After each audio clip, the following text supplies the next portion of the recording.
আমরা মিনি গঙ্গার খাঁড়ি দিয়ে রঞ্জিতদার নৌকায়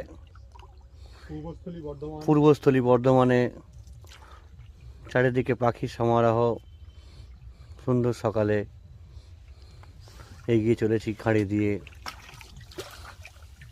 বড় বিলের দিকে। দেখতে পাচ্ছেন দুদিকে জঙ্গল, অসম্ভব সুন্দর একটা পরিবেশ।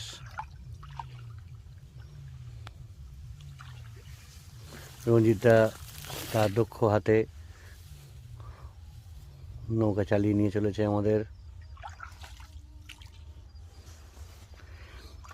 এবং বেছে বেছে দুর্দান্ত দুর্দান্ত সমস্ত পাখি দেখাচ্ছেন, অসাধারণ সব পাখি। এই মুহূর্তে উনি আমাদের গঙ্গায় নিয়ে গিয়ে